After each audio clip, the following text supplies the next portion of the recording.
J-155 avant le premier tour de la présidentielle. Et notre invité aujourd'hui est le candidat à la France Insoumise, Jean-Luc Mélenchon. Bonjour. Bonjour.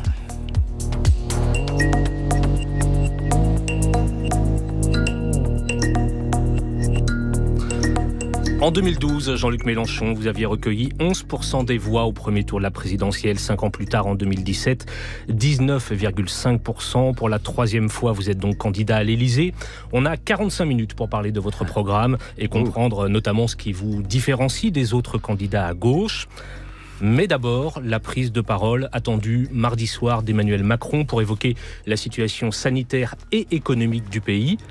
Attendez-vous quoi que ce soit de cette allocution présidentielle, Jean-Luc Mélenchon? Non, je suis je crois comme beaucoup de Français d'abord, parce que je suis gourmand de choses politiques, tout le monde le comprend.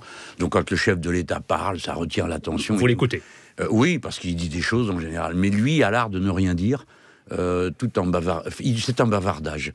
Et bon, je sais que vous allez penser que c'est excessivement dur. Mais non, j'ai écouté d'autres présidents avec qui je n'étais pas d'accord, et j'avais l'impression à chaque fois qu'ils annonçaient quelque chose, ils exprimaient en tournant. Monsieur Macron a une spécialité du double langage qui me le rend insupportable. Là, nous l'avons entendu faire des mouvements de menton sur la COP 26, c'est-à-dire le grand rassemblement sur la crise climatique. Vous allez tous revenir dans 15 jours si vous n'avez pas atteint les objectifs. Il a été lui-même condamné dans son pays à 2 reprises.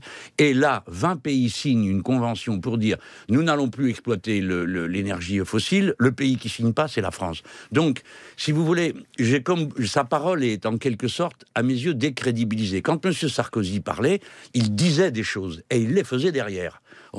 Alors, j'étais pas d'accord avec, je préfère vous le dire. Bon, quand Hollande trahissait tout, il annonçait.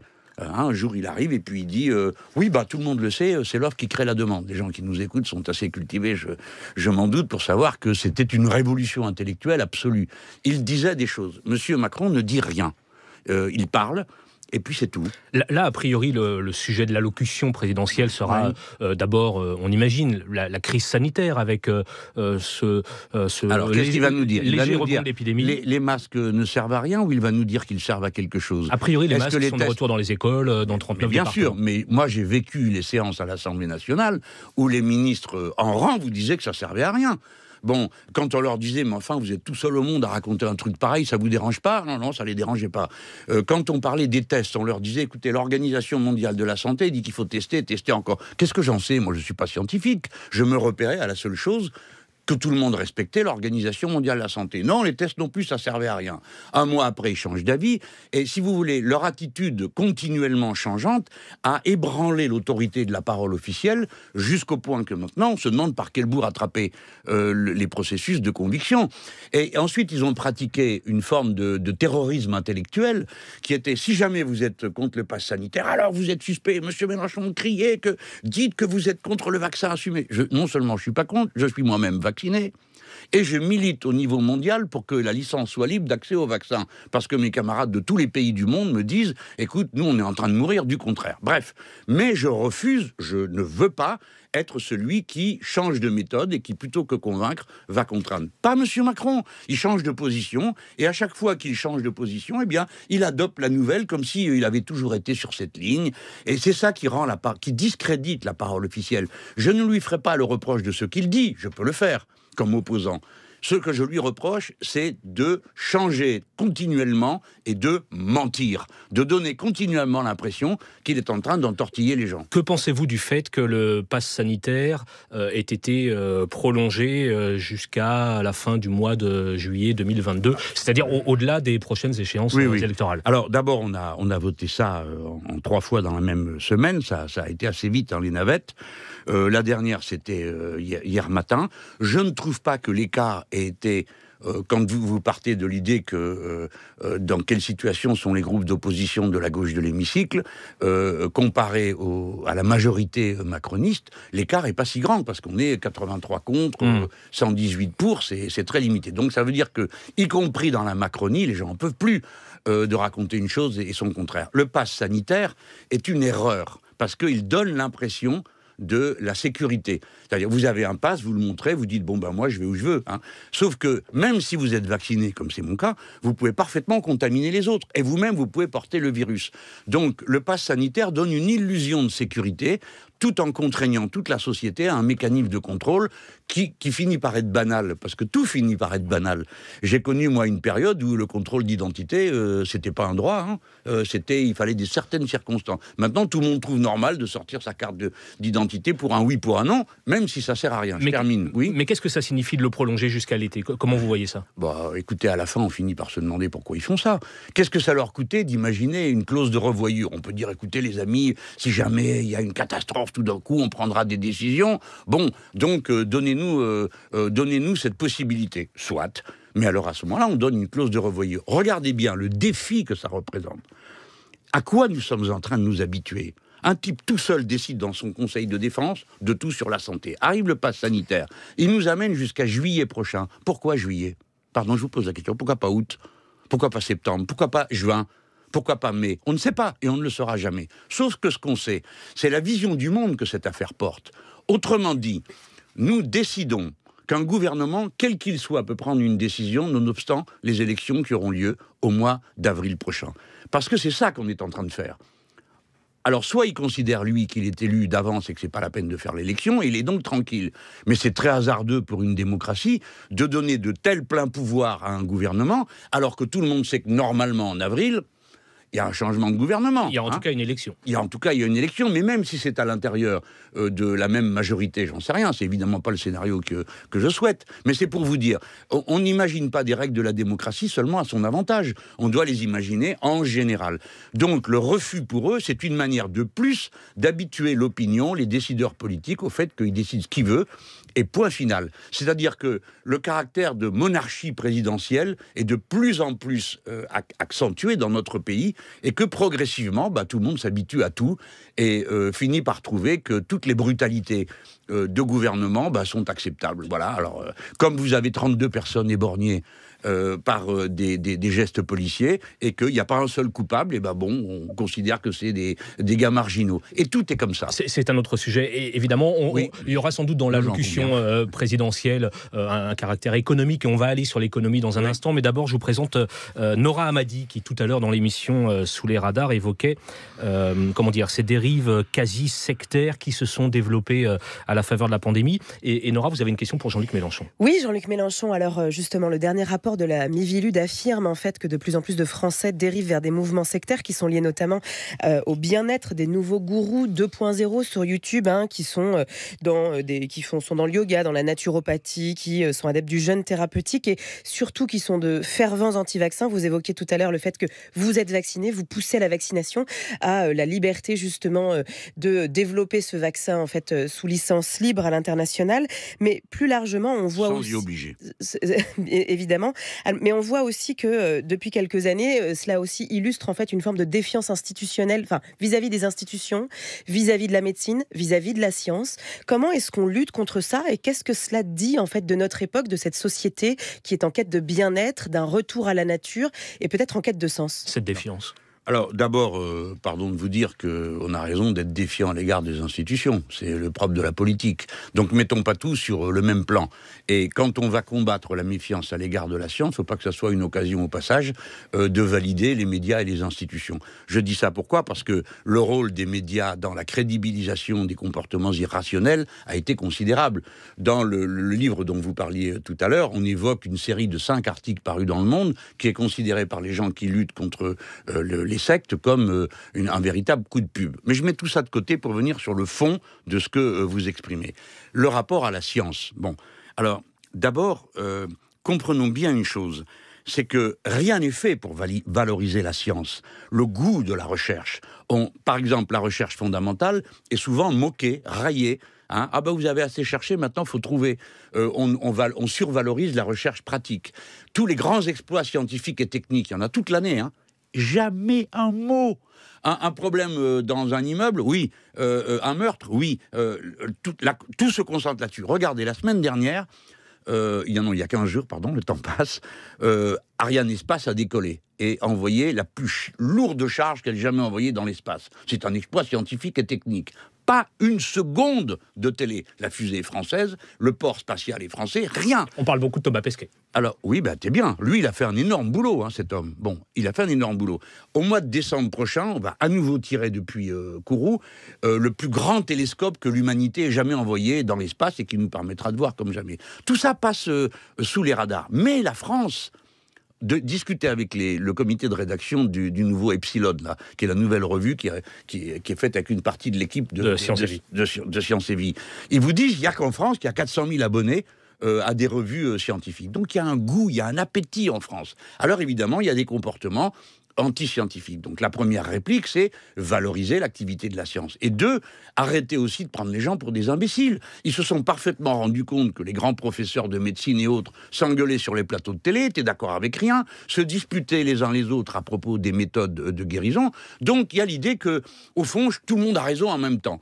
Le relativisme qui s'est répandu dans la société joue un rôle dévastateur par rapport à l'exigence intellectuelle de la précision. Et puis j'achève en vous disant que le système même des communautés, qui est porté beaucoup par l'Internet, c'est-à-dire chacun son monde, chacun dans son créneau, chacun avec ses copains et dans ses certitudes, qui empêche le grand brassage des opinions et des avis, pousse au sectarisme. Alors, je termine en vous disant que moi, j'étais pas d'accord avec la suppression de la Miviludes parce que j'ai connu l'organisme en charge de surveiller les services. Parce que j'étais avec eux. Il n'a pas été supprimé. Hein. Il y a eu une tentative, effectivement, en 2019 de le supprimer. Mais ils sont très affaiblis. Ils sont très affaiblis en moyens et autres. J'ai connu quasiment à sa fondation, je militais avec celle qui en a été la première présidente, qui est Catherine Picard, qui était à l'époque députée de l'Eure et qui a fait un boulot absolument magnifique sur le sujet.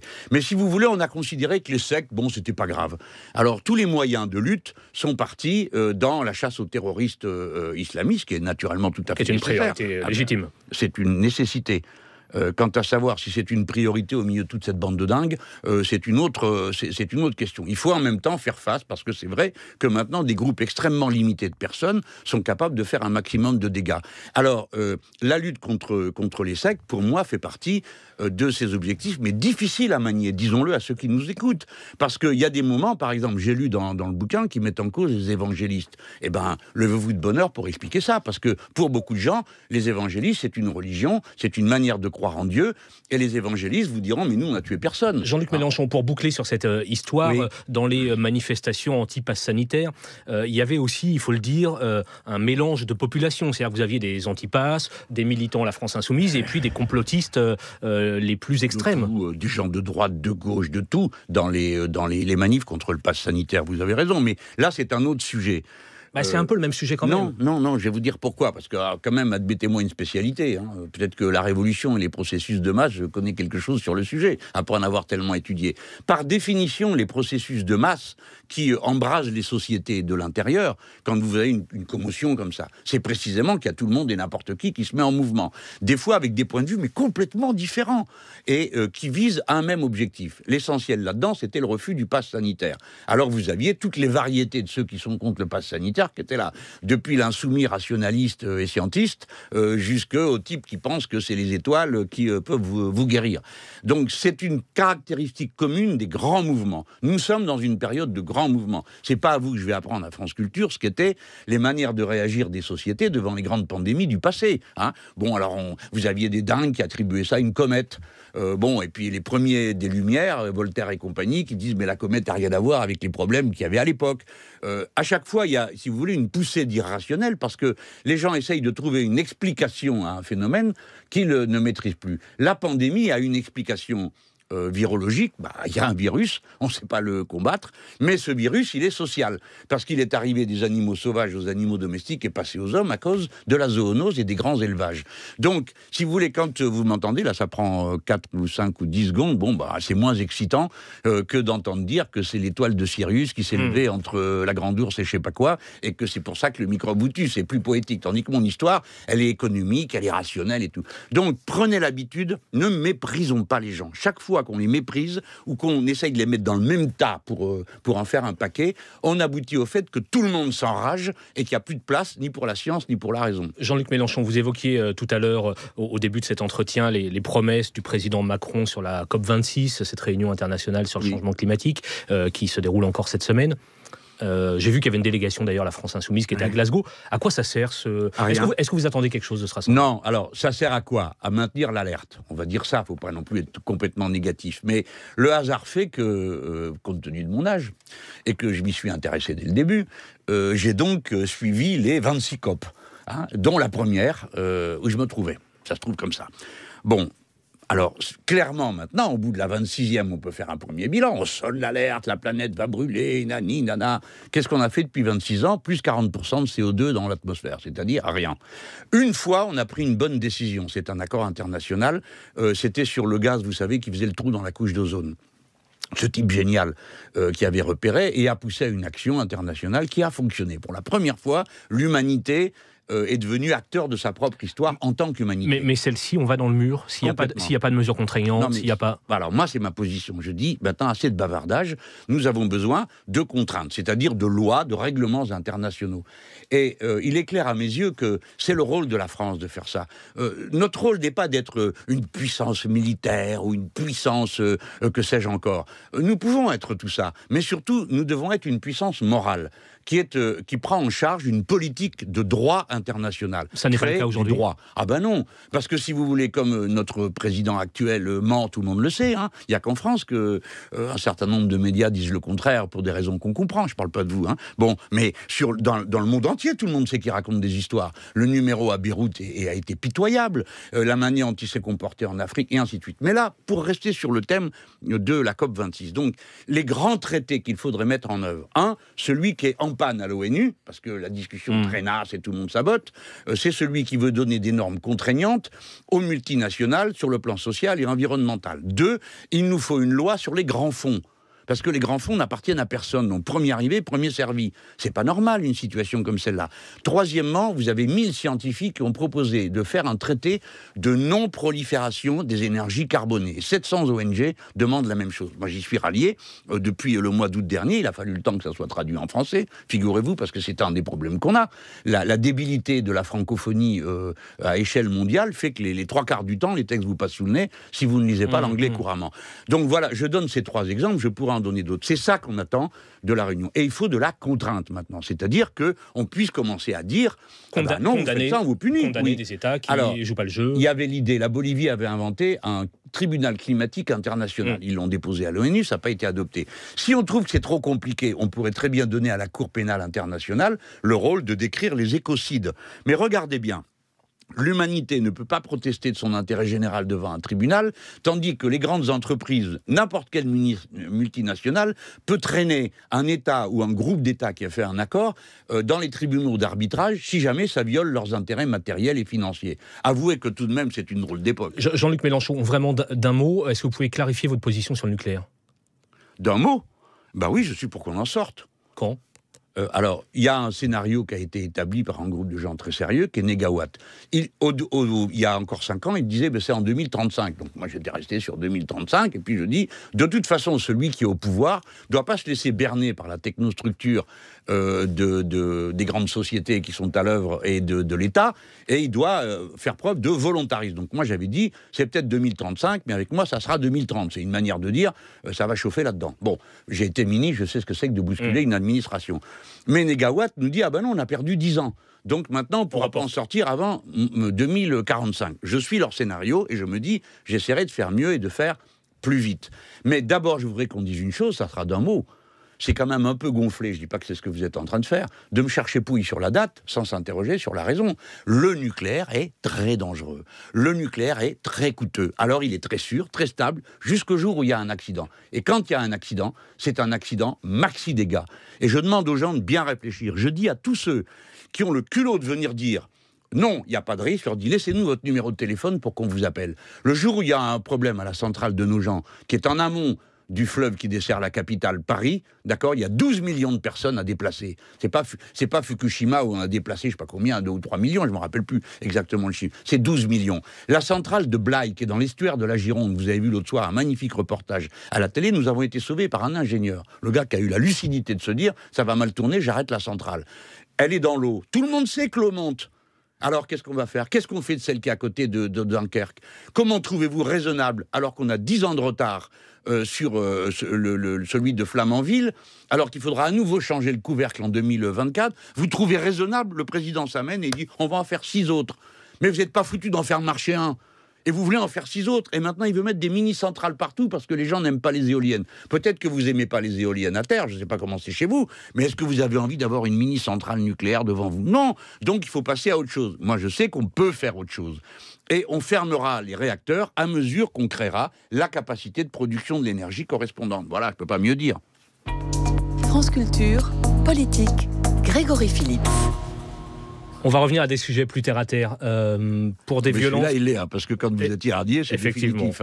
Pour des violences commises le 1er mai 2018, place de la Contrescarpe à Paris, l'ancien chargé de mission de l'Élysée, Alexandre Benalla, a été condamné hier soir à 3 ans de prison, dont 1 ferme par le tribunal correctionnel de Paris. Jean-Luc Mélenchon, est-ce que cette affaire dit quelque chose de la présidence Macron, ou pas? Vu le foin qu'on a fait à l'époque, si je vous disais ça dit rien, vous diriez vous avez encore changé d'avis. Oui, ça dit quelque chose. De l'ambiance qu'il y avait au début de ce mandat et qui continue. Le président lui-même ayant dit je suis arrivé là par effraction. J'ai vu une magnifique émission où lui-même disait c'était un hold-up. Il y avait une ambiance des frères Raptou, quoi. On arrive, on sert, on fait ce qu'on veut, tout ça n'existe pas, l'État on s'en fout. Et d'ailleurs ça se voit encore maintenant, sa culture de l'État est extrêmement faible, il ne croit qu'à la culture d'entreprise avec la mentalité des financiers. Je ne lui en fais pas le reproche, c'était son métier. Bon, moi j'ai été prof, ça doit se sentir, hein. Lui il était d'affaires. Bon, donc il est banquier d'affaires. Mais banquier d'affaires, vous voyez, je sais pas un reproche, hein, c'est une mentalité, une manière d'être. Donc pour lui tout ça... Alors, il était entouré de gens qui, en effet, pensaient que tout ça était un formalisme abstrait. Et M. Benalla est parti faire le coup de poing avec des policiers qui ne lui ont rien dit. Enfin, ça montre un état de délabrement de la conscience de l'État, délabrement de la conscience de la direction policière. Et surtout, je vous rappelle, vous l'avez peut-être tous oublié, mais M. Macron était allé faire le malin à la maison de l'Amérique latine en disant « Le responsable de tout, c'est moi qui viens de me chercher ». Bon, ça n'a pas traîné. Les gens sont allés le chercher en décembre suivant les Gilets jaunes. Si j'ose dire, je fais un gap de l'histoire, mais je veux dire, oui, il y a chez cet homme et dans son entourage un mépris pour l'État, une incompréhension de ce que c'est, comment l'histoire de France est liée à son État, comment la vigilance républicaine sur le bon fonctionnement de l'État, qui fait que vous passez pour un coupeur de cheveux en 4, c'est central. Et je crois qu'ils s'en foutent. Et encore maintenant, là je viens d'apprendre qu'il a décidé de supprimer la fonction de diplomate. Bon alors il n'y aura plus de diplomates, il y aura des administrateurs de l'État. Bon, nous avions le 2e réseau diplomatique du monde. Voilà. Nous allons supprimer aussi les préfets. Où on va comme ça? Je ne vous dis pas que les diplomates sont parfaits ou les préfets sont parfaits, mais c'est toujours l'excuse qui sert à démanteler l'État. Je ne suis pas d'accord. L'État doit revenir et occuper toute sa place. C'est la forme française de l'organisation de la société. État plutôt dirigé par des socialistes, plutôt dirigé par la droite, plutôt dirigé par des insoumis, mais l'État. Puisqu'on parle de justice, on a appris cette semaine la mise en examen du député de Seine-Saint-Denis, Bastien Lachaud, mise en examen dans l'affaire de vos comptes de campagne 2017 pour prêt illicite de main-d'œuvre, faux, escroquerie, tentative d'escroquerie. Vous voyez, je vous arrête tout de suite. Dites-moi. Stop. Laissez-moi vous poser ma question, juste. Oui, Bastien Lachaud... Êtes-vous un voleur et un voyou, monsieur Mélenchon? Est-ce que non. Bastien Lachaud est un salaud? Non, il est juste précisé qu'il était trésorier et salarié d'une association qui s'appelle l'Air du Peuple, qui assurait la logistique de votre campagne, si je ne me trompe pas. Non, vous vous trompez, mais bon, allez-y, continuez. Juste pour comprendre, pourquoi n'était-il pas rémunéré directement par la campagne? Parce que ça aurait été moins avantageux pour lui, pour une raison. Alors d'abord, commençons par dire, parce que là, vous venez de sortir escroquerie, tentative... Non, je reprends les informations. Non, c'est l'honneur d'un homme dont on parle. D'accord? Allez-y. Et un de mes meilleurs amis, un homme honnête, intègre, il gagnait 1 900 € dans sa fonction, d'accord? Et le profit total qu'a fait cette association, c'est 6 000 €. Et on ose l'appeler escroc, tentative d'escroquerie. C'est pour ces sommes-là dont on parle. 1 900 €, silence. C'est pas moi qui l'appelle. Oui, mais vous venez de le faire. Là, il y a des millions de gens qui nous écoutent. D'accord? Bastien Lachaud est un homme honnête. Et nous sommes tous déjà honnêtes. Mes comptes de campagne ont été validés, monsieur. Et je fais l'objet d'une enquête préliminaire. C'est-à-dire que continuellement, des gens autour de moi sont convoqués au commissariat chez le juge. Qu'a fait Bastien Lachaud? On lui reproche d'avoir prêté un prêt illicite de main-d'œuvre. Vous venez de le dire. Comment quelqu'un qui est lui-même employé se prête lui-même? Ça n'existe pas. Alors donc, cette affaire est nullité. Quand est-ce qu'elle sort? comme d'habitude, justement le soir, où il y a un problème avec M. Colère, à l'Élysée. Justement le jour où Mediapart met en cause aussi Madame Macron. De quoi on va parler? De Bastien Lachaud et de Jean-Luc Mélenchon. Bastien Lachaud, ça permet de mettre mon nom à toutes les sauces. Escroquerie, tentative d'escroquerie. Non, le juge pouvait lui-même aller voir. Le juge pouvait aller voir si M. Bastien Lachaud s'est enrichi d'1 euro. Je ne dis pas 10, de 50, de 100. 1 euro. Est-ce que moi, je me suis enrichi d'1 euro dans quelque chose? Jamais, nulle part. Mes comptes ont été validés. Et le moment venu, morceau par morceau, comme nous sommes en train de le faire, tranquillement, à chaque fois en démontrant la stupidité de l'attaque. N'importe qui m'écoute en ce moment est capable de comprendre qu'un homme on ne peut pas lui reprocher d'être l'auteur du crime dont il est victime, puisque c'est lui la main-d'œuvre qu'on est soi-disant prêtée. Pourquoi n'était-il pas embauché par la campagne? Parce que les gens qui dirigeaient la commission des comptes de campagne nous ont dit qu'on avait le droit de faire autrement. Et pourquoi a-t-on fait autrement? Parce que M. Bastien Lachaud avait un CDI dans son association, et que s'il était passé à la campagne, c'était un CDD. Donc si l'association l'avait licencié, il aurait bénéficié d'une indemnité de chômage en CDI. Alors ça ne concerne pas les très importants qui ont plein d'argent. Vous voyez, M. Mélenchon, qu'on peut en parler tranquillement. Non, oui, merci pour vos leçons de calme. Mais vous, la prochaine fois que vous traiterez mes amis d'escrocs, ne vous étonnez pas que les gens réagissent mal. C'est notre vie, monsieur, dont on parle. C'est pas un jeu. On s'amuse pas. Je m'amuse pas, je me marre pas. Ça me fait pas rire de parler de ça. C'est grave. Parce que ça nous insulte, ça nous salit. Et vous avez des gens qui le croient. Ils disent « Ah oui, mais quand même, vous faites de l'escroquerie ». Voilà, le mot a été lâché. Le moment venu, vous aurez le détail de l'histoire, y compris de ceux qui nous jugent. C'est une honte. France Culture, politique, Grégory Philippe.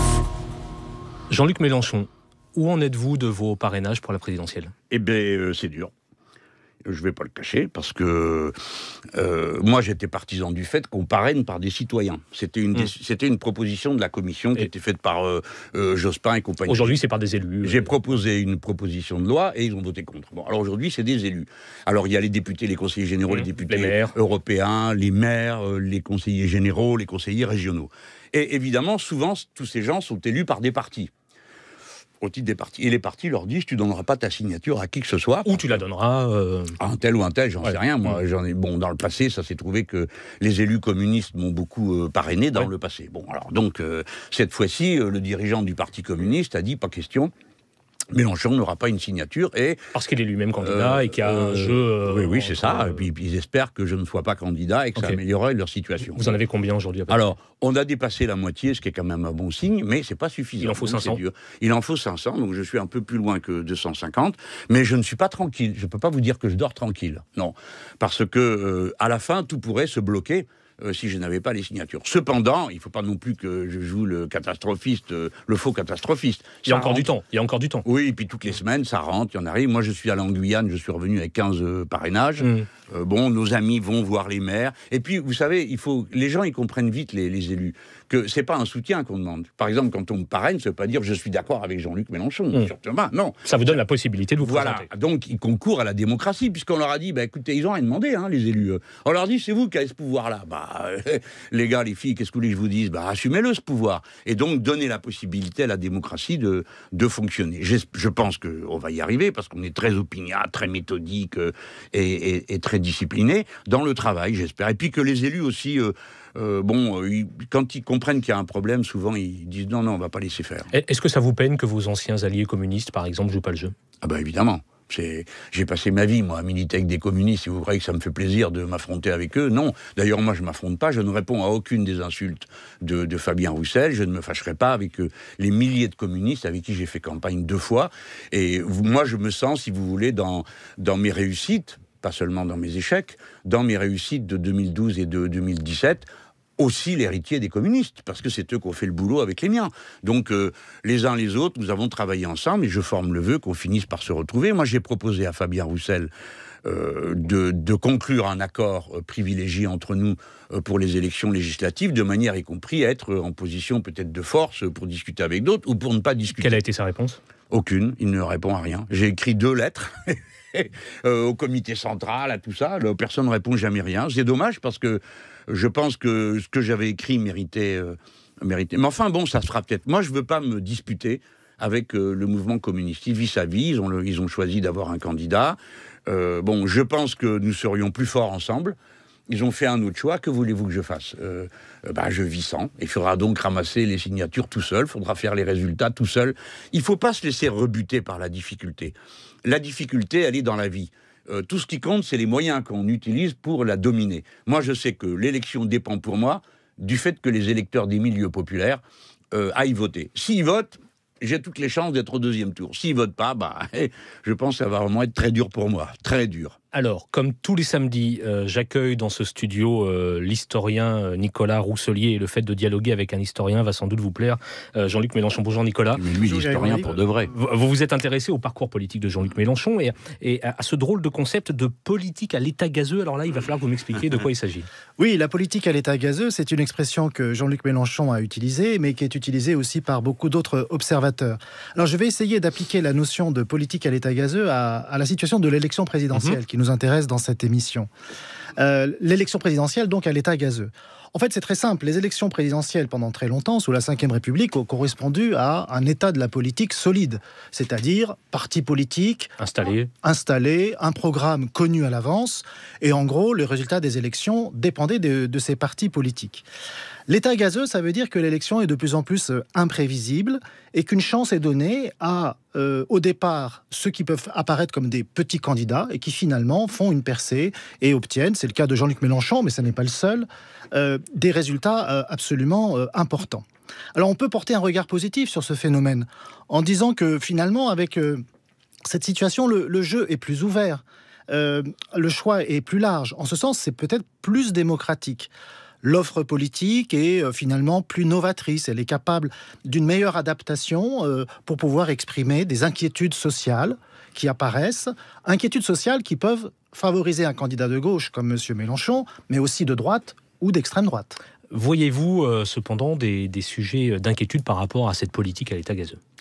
Ben oui, parce que la première préoccupation, c'est que si l'élection présidentielle se trouve dans un état gazeux, en fait, c'est parce que l'électorat lui-même se trouve dans un état, pour jouer sur la métaphore, un état un peu gazeux.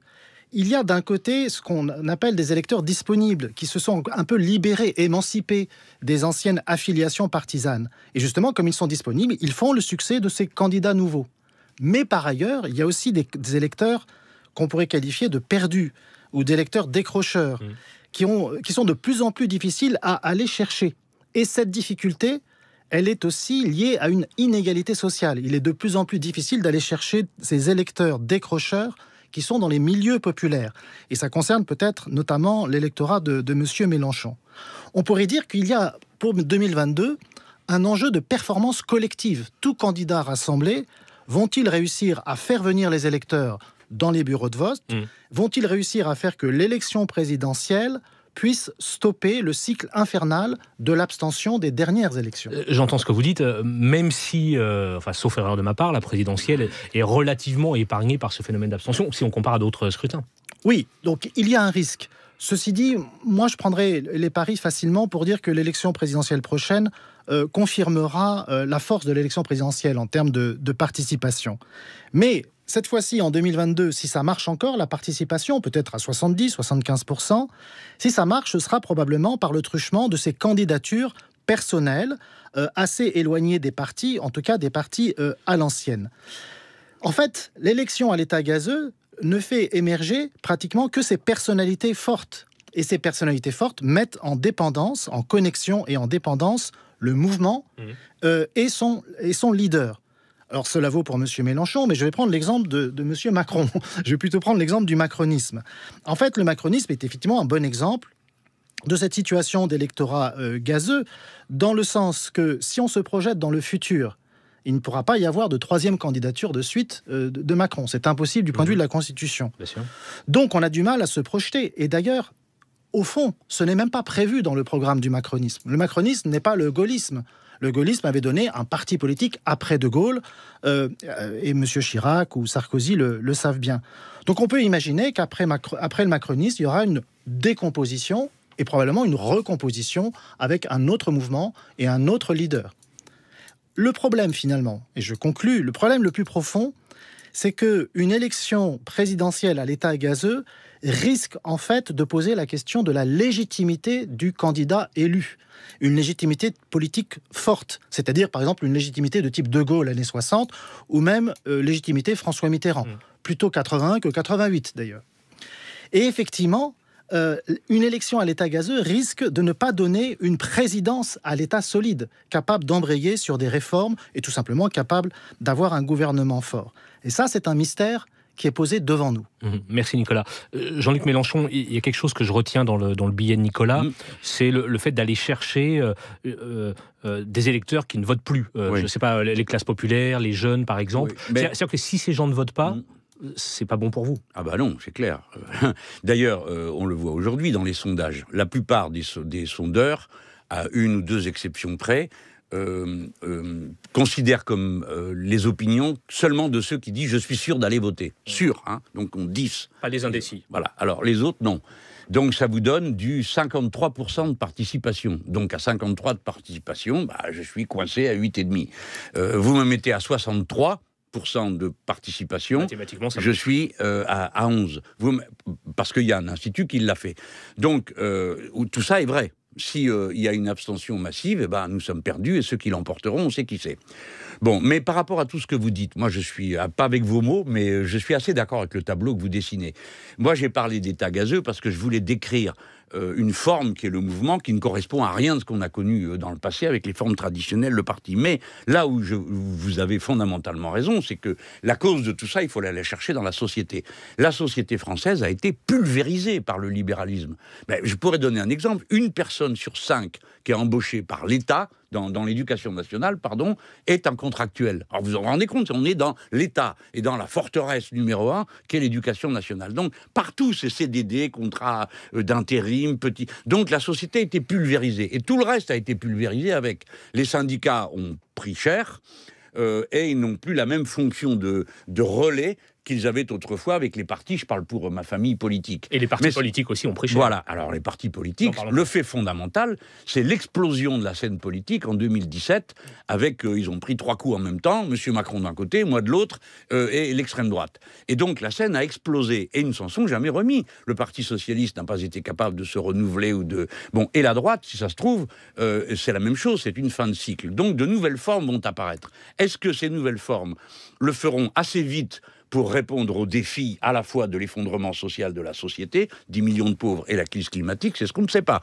Mais moi, j'ai trouvé ma réponse à moi, je suis conscient comme vous, de la fragilité d'une situation pareille et de la crise de légitimité que ça peut mettre à l'ordre du jour. C'est la raison pour laquelle je propose la convocation d'une assemblée constituante, pas juste pour faire une nouvelle constitution plus sympa, c'est même pas le sujet. Bien sûr qu'il faut une constitution plus démocratique, donnant les moyens de contrôler les élus, mais surtout pour que le peuple français se refonde comme peuple. C'est-à-dire qu'il redéfinisse ce qu'il a en commun, qu'est-ce qu'il veut faire.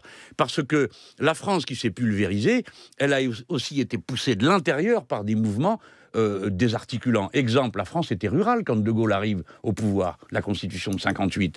Les femmes ne travaillaient pas dans la proportion dans laquelle elles travaillent aujourd'hui. Le niveau d'instruction n'était pas le même. Les vagues migratoires n'avaient pas, malaxé la société, comme c'est le cas.